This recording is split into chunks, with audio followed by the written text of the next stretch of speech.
Bonjour à tous, c'est Emmanuel, j'espère que vous allez bien. Et je vous retrouve autour d'une question qu'on m'a posée sur le saut quantique.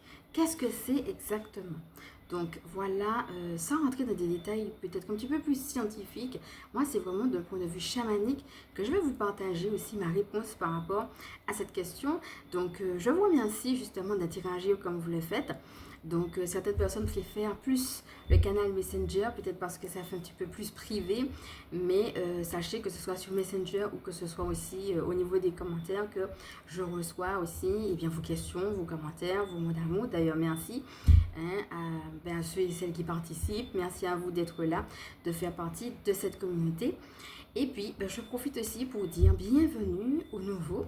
Et sachez, si vous ne me connaissez pas, qu'il y a une présentation de moi à la fin de cette vidéo. Alors c'est parti, prenez un petit verre d'eau, de quoi noter, installez-vous confortablement, respirez profondément et on est parti.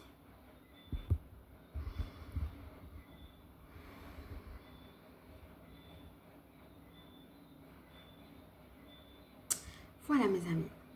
Cette question est la bienvenue parce que nous sommes justement dans un temps qui favorise les sauts quantiques. On a déjà eu l'occasion de parler dans d'autres guidances de cette notion d'accélération.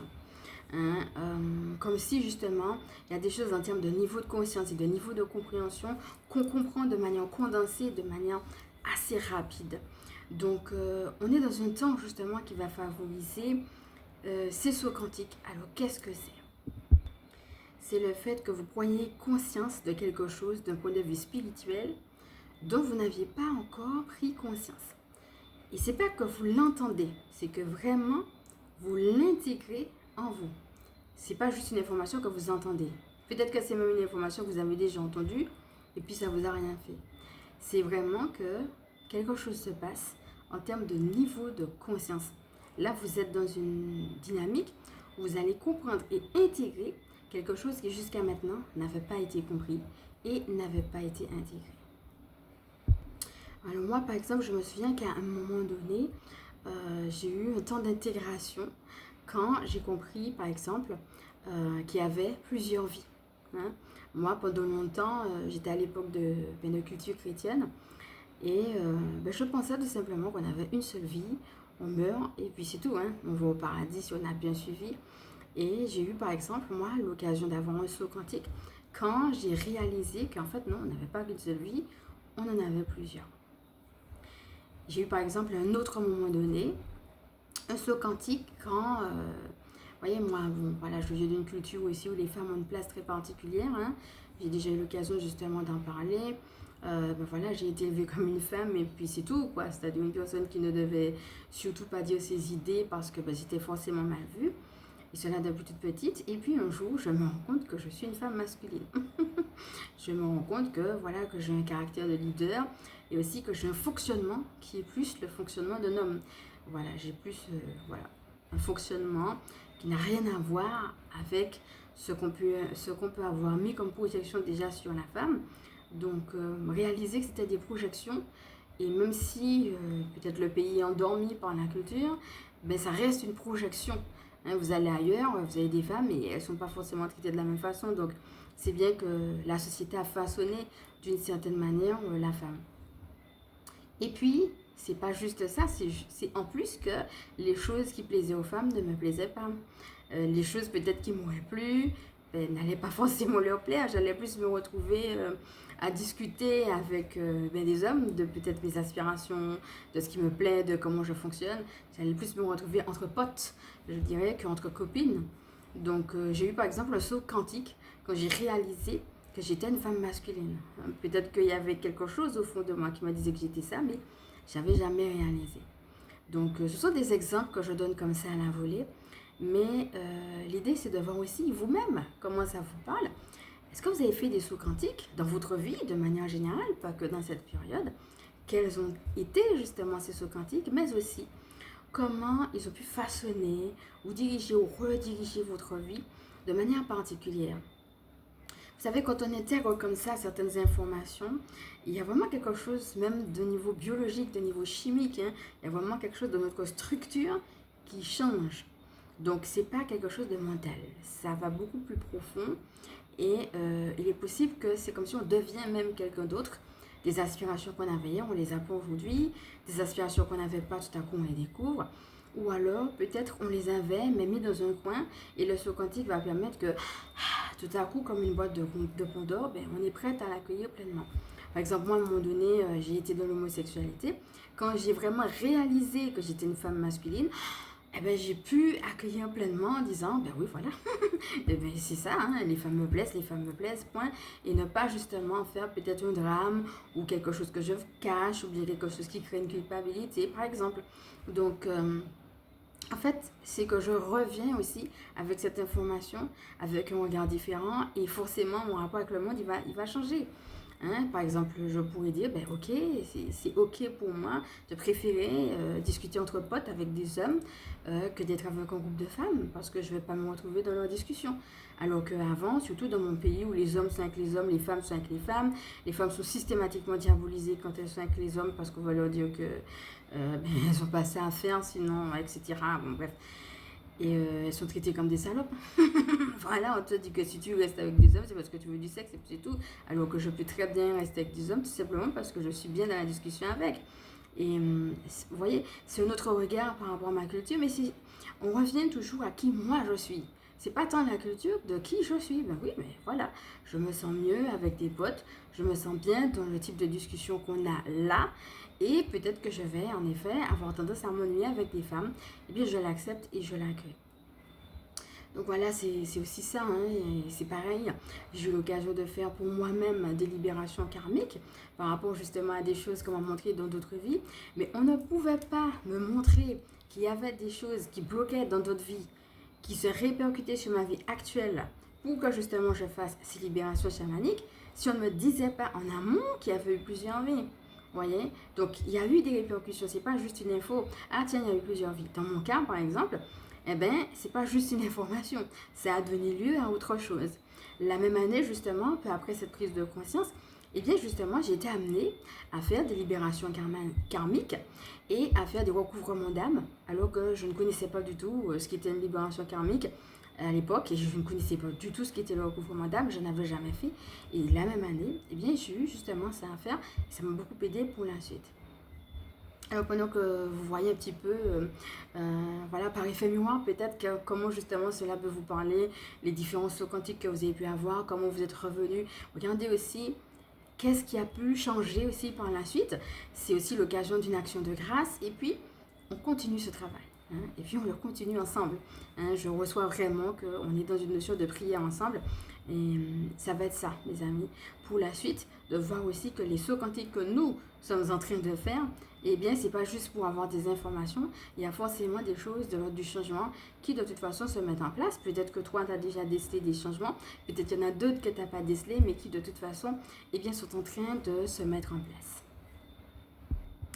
Alors, en termes de conseils, je ne vais pas forcément m'attarder parce que vous comprenez bien que c'est quelque chose de très personnel. Les sauts quantiques, c'est vraiment quelque chose qui se passe entre vous et Dieu. C'est vraiment lui qui, à un moment donné, met différentes choses en place, quelle que soit la manière. Hein. Ça peut venir de coups, comme ça peut venir de différentes manières. Ça peut venir de manière assez percutante, comme ça peut venir de manière très discrète. C'est vraiment quelque chose qui se passe entre Dieu et vous. Personne ne peut vous dire comment ce quantique va se faire et donc comment vous allez réagir au saut quantique. Ça non plus, c'est quelque chose qu'on ne sait pas. Moi, je me souviens que le tout premier... alors, je ne vais pas dire que c'est le premier saut quantique que j'ai eu, mais le premier dont je m'en souviens justement parce qu'il était assez violent. Hein, à l'époque, je me souviens, j'avais 22 ans. Donc j'étais assez jeune, hein, et donc je m'en souviens, parce que c'était une époque où je cherchais Dieu, mais sans être sûre, je vais dire. C'est comme si j'avais un sixième sens qui me disait qu'il existait, mais en même temps, j'avais eu tellement de difficultés dans la vie que j'avais du mal à croire, quoi. Hein. Et à un moment donné, j'ai eu un toucher physique de Dieu. Et je me souviens que parce que j'avais déjà eu quand même certaines expériences qui m'avaient montré qu'il était là, mais c'est comme s'il y avait quand même une part de moi qui était en résistance. Et donc, ce jour-là, je me souviens qu'il est passé, j'ai ressenti un vent, comme si c'était un vent qui rentrait à l'intérieur de mon corps. Donc, physiquement, j'ai ressenti que c'est comme si j'avalais le vent. il y a un vent particulier qui rentre à l'intérieur de mon corps et ça m'a jeté physiquement à terre. Et ce jour-là, j'ai eu une délivrance. Il y avait quelque chose, justement, je vous ai dit que j'ai eu un passé douloureux. Il y avait quelque chose qui était très très douloureux que je n'arrivais pas à pardonner. Et les deux se sont fait en même temps. C'est-à-dire que j'ai reçu physiquement un vent qui est passé à l'intérieur de moi. Et en même temps, quand ce vent était à l'intérieur de moi, il a chassé, je dirais, mais c'est après que j'ai compris que c'était ça qui chassait. Il a chassé justement quelque chose de l'ordre du manque de pardon, de l'incapacité à pardonner. Et donc voilà, ça a été physique, parce que j'ai senti physiquement le vent qui passe à l'intérieur de moi et il m'a jeté à terre physiquement. Donc c'est pour ça aussi, encore une fois, c'est pas le seul, comme je vous disais. Par exemple, les deux autres dont je vous ai parlé, j'ai pas du tout été jetée. Mais il y a des moments où c'est très très physique et parfois de manière assez forte, assez violente et même peut-être même un peu violente. Et ce jour-là, je me souviens que, comme je vous disais, il y a plusieurs choses. Par exemple, si je m'en tiens à mon histoire, il y a comment il est passé. Donc dans mon cas, je vous ai expliqué que j'ai été physiquement à terre. Mais il y a qu'est-ce qui s'est passé. C'est-à-dire que, comme je vous ai dit, il y a vraiment des choses qui sont passées que j'ai comprises après. J'ai compris qu'il y avait quelque chose qui rentrait et qu'il y avait quelque chose qui sortait. Mais j'ai compris après, même si je savais que c'était quelque chose de mystique et que ça avait un rapport avec le spirituel, mais j'ai compris après, quand j'étais dans la paix par rapport justement à cette situation que j'étais incapable de gérer dans le pardon. Et bien quand j'ai eu la paix comme ça du jour au lendemain, de manière quand même assez brusque, très rapidement après, et que la situation ne revenait plus me titiller ou m'embêter ou quoi que ce soit, alors j'ai compris que ce qui était en train de sortir, c'était justement une délivrance sur une incapacité de pardonner. J'ai compris que quelque chose sortait tout de suite, mais c'est après vraiment que j'ai bien compris ce qui était parti. À ce moment-là, par exemple, j'ai bien vu, il y avait quelque chose qui était rentré, donc je ne savais même pas ce que ça pouvait être à l'époque. J'avais jamais entendu parler de l'effusion du Saint-Esprit, et j'avais entendu parler d'expériences mystiques comme ça, de gens qui recevaient un truc qui tombait à terre, mais pour moi, c'était quelque chose de très éloigné de ma réalité. Très éloigné. J'étais une personne de 22 ans qui aimait le monde, qui aimait la vie. Je cherchais Dieu, ça c'est vrai. Oui, c'est clair. Mais c'était tellement éloigné, je pensais que ce genre d'expérience était réservé à certaines personnes qui avaient prié longtemps, qui étaient déjà âgées, qui s'étaient comme coupées du monde pour vivre quelque chose de très à part. Moi, j'étais dans le monde, je n'étais pas du tout à part. Je priais de temps en temps, mais pas tant que ça non plus. Je pourrais dire que j'étais une personne qui cherchait Dieu, mais j'étais une jeune fille dans ma vie, quoi. Et je ne m'attendais pas du tout à vivre cette expérience. Et c'est justement suite à cette expérience-là, par exemple, que j'ai commencé à avoir mes premières visions. Mais je dirais de manière consciente. Aujourd'hui, je sais que mes premières visions datent de beaucoup plus longtemps. Et puis, on m'a révélé aussi que dans d'autres vies, j'ai déjà été voyante. Donc, on vient aussi avec un bagage dont on peut ne pas se souvenir, ou certaines choses qu'on faisait enfant ou qu'on voyait enfant, et puis après, ça se perd. Et là, je dirais que ça a été réactivé. Et c'est à partir de là, par exemple, que j'ai commencé à voir des choses, à sentir des choses, etc., à canaliser. Donc, voilà, ça s'est passé à ce moment-là. Donc, ça a été quelque chose dans cette expérience-là qui a été très physique, alors qu'à d'autres moments, ça a été complètement pas du tout physique. Il y a des moments où j'ai été très, très, très, très fatiguée pendant plusieurs jours, pendant plusieurs semaines, pendant plusieurs mois suite à un saut quantique. Parfois, les sens très, très exacerbés, mais vraiment, à ne pas supporter la lumière, ne pas supporter le bruit de l'eau, ne pas supporter la foule. Bon, ça, c'est de manière générale, mais c'est comme si c'était très, très exacerbé. C'est comme si, par exemple, exacerber une personne, par exemple, quand elle parle à 1 mètre, j'ai l'impression que je l'entends comme si elle était tout près de mon oreille, alors que c'est pas le cas. Vous voyez, il y a le bruit de l'eau, peut-être à la cuisine et je suis dans le salon, j'ai l'impression que le bruit de l'eau est presque dans mon oreille, alors que c'est pas le cas. Des sens qui sont extrêmement exacerbés et qui font que ça devient même un peu compliqué. Je dois le dire franchement. Donc c'est vrai que il y a eu des sauts quantiques qui se sont passés normalement, et puis il y a eu des sauts quantiques où il a fallu beaucoup me reposer et presque me couper du monde pour être à un moment donné comme enveloppée de manteau. Parce que je le dis comme tel, parce que c'est comme ça que je l'ai vécu. C'est comme si je suis enveloppée d'un manteau, je ne sais pas ce qui se passe, mais je sais que c'est la grâce, et alors je laisse tout simplement faire. Et c'est à ce moment-là justement que je peux aussi expérimenter des révélations, des délivrances, des choses inconscientes qui remontent et puis que Dieu prend et dont il me guérit, etc. Donc, je ne sais pas toujours ce qui se fait dans le manteau. C'est souvent après quand je retourne. Parfois, c'est aussi là que je peux avoir des guidances, des révélations particulières, prendre des notes, beaucoup de notes, et puis revenir après et découvrir les notes que j'ai vraiment découvert, hein, comme si c'était quelqu'un d'autre qui l'avait écrit, parce que je suis vraiment dans un état de réceptivité.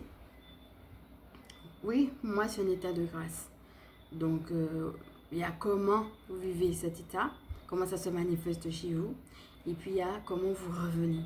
Parce que de toute façon, ça change quelque chose. Je ne pouvais pas être la même personne. La première expérience, quand je commençais à avoir les visions, tout ça, mais en fait, j'étais plus, comme je vous disais, j'étais une fille du monde, il y avait des choses du monde qui ne m'intéressaient plus du tout, qui me parlaient plus du tout. Mais du jour au lendemain, dès que j'ai eu ce truc-là, aujourd'hui, je sais que ça s'appelle une effusion du Saint-Esprit, mais à l'époque, je ne le savais pas du tout. Donc, il y a du jour au lendemain des choses du monde qui ne m'intéressaient plus. Moi qui n'étais pas très... Je priais de temps en temps, mais bon, c'était pas trop mon truc. Peut-être les choses de la religion, tout ça, c'était pas trop mon truc. Et du jour au lendemain, je me suis intéressée. Donc, il y a comment je retourne, quelque chose justement de neuf. Donc, je vous ai raconté mon exemple personnel, hein, c'est un témoignage. 2 exemples, par exemple, où j'étais très très fatiguée, mais où ça s'est passé normalement, mais où ça a changé des choses concrètement dans la matière. Et puis la première fois où ça a été beaucoup plus violent, mais où de toute façon, ça a changé quelque chose dans la matière. Et parfois, c'est très discret, on ne le voit pas tout de suite. D'autres fois, comme moi, c'est d'un coup. Hein, dans mon premier exemple, c'était d'un coup. La première fois que ça m'est arrivé. Alors que dans les autres, par exemple, voilà, c'est vraiment avec le temps que j'ai dit, ah ben tiens, ok, les libérations karmiques, ok, les recouvrements d'âme, c'est venu avec simplicité. Hein. Donc, et l'autre exemple, vous voyez, il y a plusieurs exemples que je vous prends, c'est par rapport à ma masculinité, la prise de conscience et l'acceptation. Ok, c'est comme ça que je fonctionne, voilà pourquoi, et je l'accepte. Voilà. C'est comme si à un moment donné, on dit clac, et puis vous connaissez cold case, c'est comme s'il y a un dossier, et puis on le range quelque part, il est rangé, on a fini l'enquête. Il n'y a plus besoin de se poser de questions, et voilà. Donc voilà, je vous donne... C'est un petit peu pêle-mêle, hein. C'est à la fois un témoignage, en même temps je réponds à la question, et en même temps je vous donne aussi des questions d'introspection pour voir où est-ce que vous en êtes. Et comme je vous disais, peut-être que vous avez vu des changements tout de suite, peut-être qu'il y en a que vous verrez aussi après. Voilà, donc je remercie aussi, hein, encore une fois, pour cette question. J'espère que ce petit partage vous a inspiré, vous a fait du bien.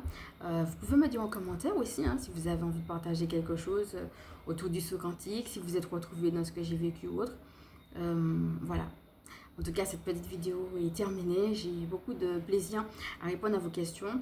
Et sachez aussi qu'il y en a que je fais exprès de regrouper parce qu'elles se ressemblent. Il y a beaucoup de questions qui m'ont été posées sur les passages d'âme. Hein. Il y a différentes questions, mais autour du même thème. Donc là, je vais faire des vidéos spécifiques qui vont justement répondre aux questions sur le même thème de passage d'âme, par exemple. Et il y a d'autres personnes qui m'ont posé des questions sur le thème de la démonologie. Et c'est pareil, c'est le même thème, même si ce n'est pas la même question. Donc j'aurai l'occasion de répondre après, mais on va le faire thème par thème parce que justement, il y a des questions qui se rejoignent. Donc si vous voyez que je ne réponds pas tout de suite, c'est parce que justement, je suis en train de les regrouper pour faire des vidéos qui se suivent et puis voilà, qu'il y ait un peu de cohérence. Donc je vous remercie d'avoir suivi cette vidéo qui est maintenant terminée. Et comme d'habitude, hein, si vous avez aussi des questions, etc., n'hésitez pas à continuer à interagir, que ce soit au niveau des commentaires ou que ce soit, comme je disais, sur un autre moyen. Alors je vais vous proposer de respirer avec tout ce que nous avons déjà vu. Et bien là.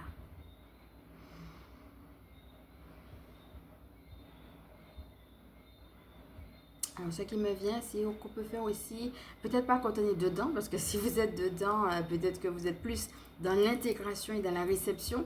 Mais après, quand vous sortez un petit peu de cet état, ça sera tout simplement l'action de grâce et puis une courte prière. Une courte prière du cœur, peut-être pour marquer quelque part, peut-être même que vous pouvez la marquer par écrit hein, avec votre équipe du ciel, que oui, je reconnais que tu es passé et que tu as fait en moi telle et telle et telle intégration.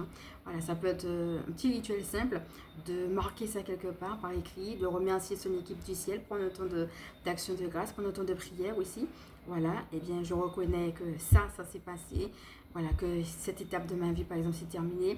Et puis, même si vous ne savez pas sur quoi ça débouche, ben voilà, que vous accueillez. Vous êtes dans un état d'accueil aussi de ce qui va suivre. Donc voilà, une prière simple que vous pouvez faire aussi, tout simplement avec vos propres mots. Hein, pas besoin forcément de s'étendre dans la prière. Mais juste prendre ce petit temps, après avoir d'être sorti justement de ce que j'appelle le manteau du divin, comme si vous enveloppe en fait, quand vous êtes sorti de cet enveloppé. Parce que oui, il y a un temps, on sort dedans.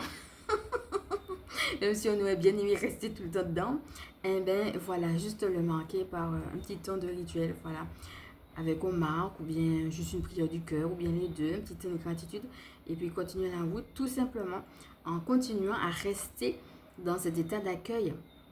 Si vous sentez que vous avez un petit peu de mal avec les énergies qui descendent, parce que peut-être que des fois ça crise un petit peu, qu'il y a peut-être un petit peu de résistance, etc., ce qui peut arriver, vous pouvez retourner aussi aux soins poussière d'étoiles qui vous aident justement en ce sens, qui a été créé justement pour ça.